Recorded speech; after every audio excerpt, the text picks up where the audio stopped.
بڑی عجیب کہانیاں لکھی ہیں.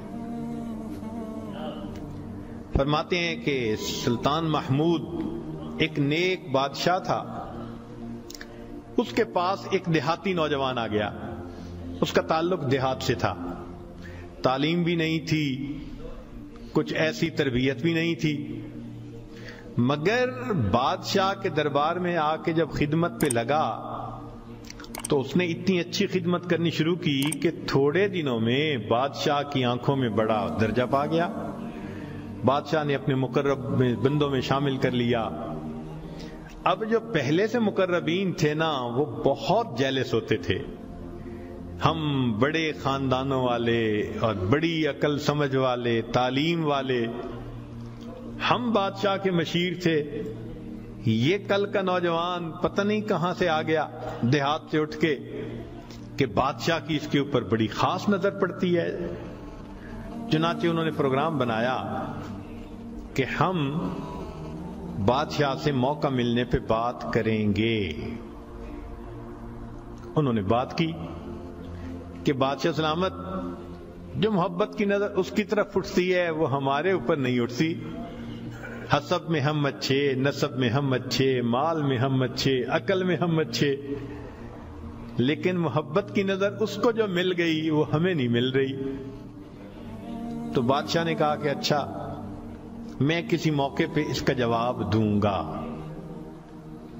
اب بادشاہ نے کیا کیا کہ ایک پھل منگوایا جو بہت کڑوا تھا.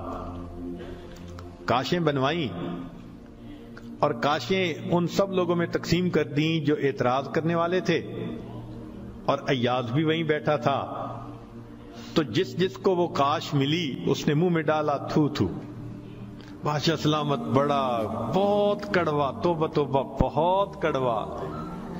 سب نے اپنے منہ سے وہ پھل نکال دیا اور کہا کہ بادشاہ سلامت یہ بہت کڑوا ہے.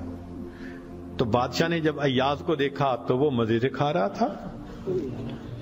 تو بادشاہ نے اس سے پوچھا کہ ایاز, یہ کاش میٹھی ہے جو اتنے مزے سے کھا رہے ہو؟ اس نے کہا بادشاہ سلامت ہے تو کڑوی, کھاتے کیوں جا رہے ہو؟ اس نے کہا بادشاہ سلامت میرے دل میں یہ بات آئی کہ جس بادشاہ کے ہاتھوں سے میں زندگی بھر میٹھی چیزیں لے کے کھاتا رہا, اگر آج مجھے کڑوی بھی مل گئی تو میں اس کو واپس کیسے کروں؟ عمر بھر میٹھی چیزیں لے کے کھاتا رہا, آج کڑوی بھی مل گئی تو واپس کیسے کروں؟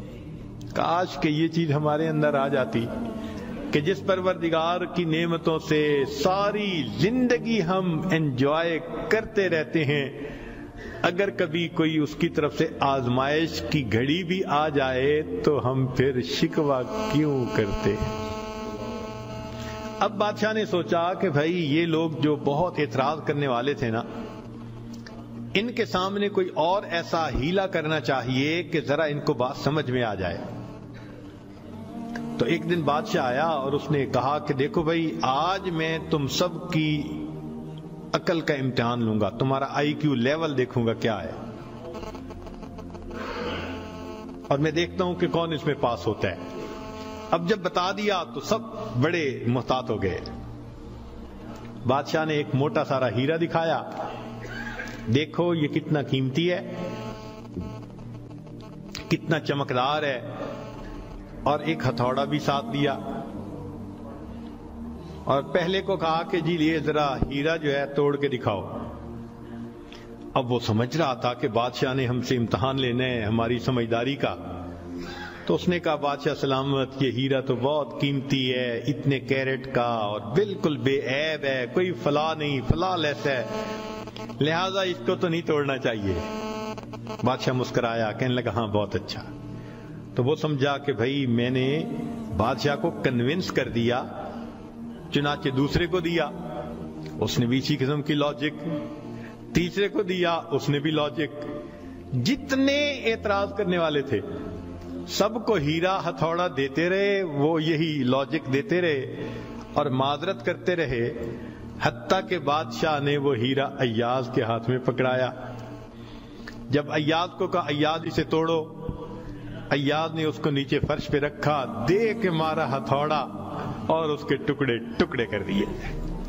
اب جب اتنے قیمتی ہیرے کے ٹکڑے ہو گئے تو وہ تو سارے خوش ہو گئے، آج اس کا گنوار پن کھلا، اس کی جہالت کھلی، بے وقوف، کیا پتا اس کو یہ کتنی قیمتی چیز تھی۔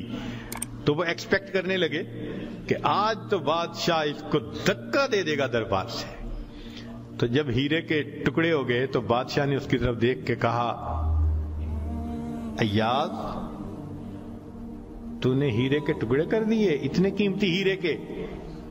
تو ایاز نے آگے سے سمپل سا آنسر دیا کہ بادشاہ سلامت، آپ نے مجھے حکم دیا تھا ہیرے کو توڑ دو۔ اب میرے سامنے دو آپشن تھیں، یا تو اتنے قیمتی ہیرے کو توڑ دیتا، یا پھر میں انکار کرتا تو آپ کے حکم کو توڑ دیتا۔ میری نظر میں آپ کا حکم ایسے سینکڑوں ہیروں سے زیادہ قیمتی تھا، لہذا اس کو کم قیمت سمجھتے ہوئے میں نے آپ کے حکم کو نہیں توڑا، میں نے ہیرے کو توڑ دیا ہے۔ تو بھئی جتنا ایاز کے دل میں بادشاہ کے حکم کا احترام تھا، کاش ہم بندوں کے دل میں پروردگار کے حکم کا ایسا احترام آ جاتا۔ ہم خواہشوں کو توڑ دیں، تمناؤں کو توڑ دیں، اپنی امیدوں کو توڑ دیں، ہم کبھی بھی حکم خدا کو نہ توڑیں۔ تیسرا واقعہ لکھا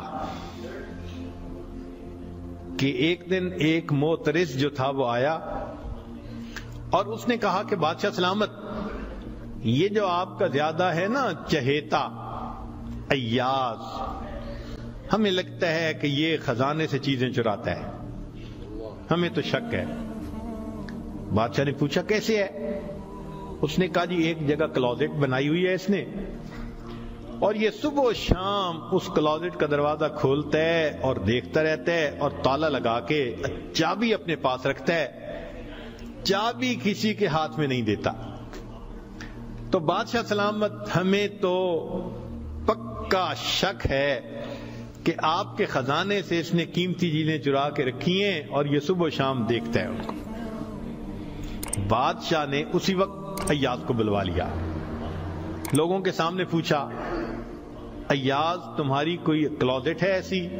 جی۔ تالا لگا کے رکھتے ہو؟ جی۔ صبح شام کھول کے دیکھتے بھی ہو؟ جی۔ لاؤ چابی اس کی۔ ایاز نے چابی نکال کے دے دی۔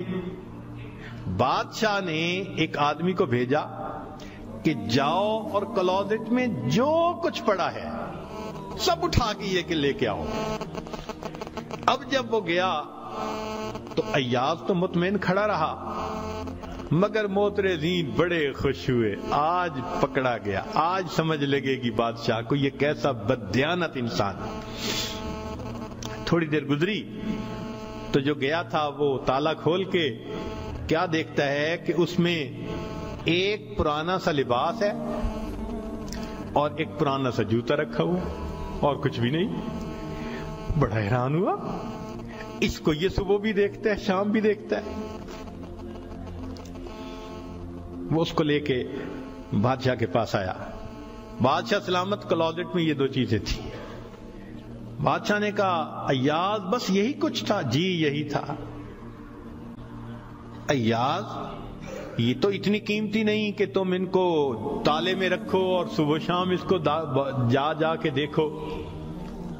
ایاز نے کہا کہ بادشاہ سلامت میرے لیے قیمتی ہے۔ پوچھا کیوں؟ کہ بادشاہ سلامت جب میں پہلی مرتبہ آپ کی خدمت میں حاضر ہوا تھا، میں دیہاتی سا لڑکا تھا، یہ تہبند باندھی تھی، یہ کرتا پہنا تھا، یہ جوتا پہنا ہوا تھا، میں نے اس کو اپنے لیے پریزرو کر کے رکھ لیا۔ اب روز صبح اور شام میں دروازہ کھولتا ہوں،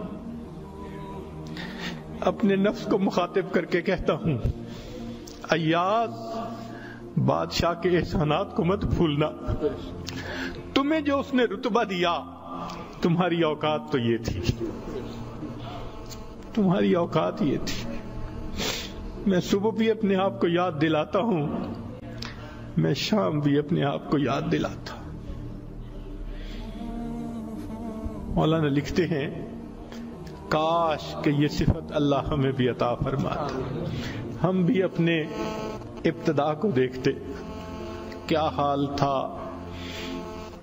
کیا ہماری اوقات تھی، اور آج اللہ نے اپنی رحمتوں سے، نعمتوں سے، برکتوں سے کس طرح ہمیں مالا مال کر دیا.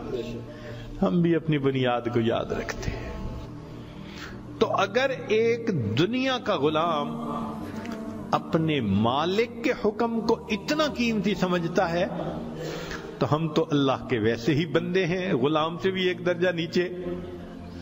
ہم تو اللہ کی ملک ہیں، مخلوق ہیں اس کی. لہذا ہمیں چاہیے کہ اللہ رب العزت کے حکم کی عظمت کو سامنے رکھیں. ہمیشہ خیال رکھیں کہ حکم خدا کبھی بھی ٹوٹنے نہ پائے.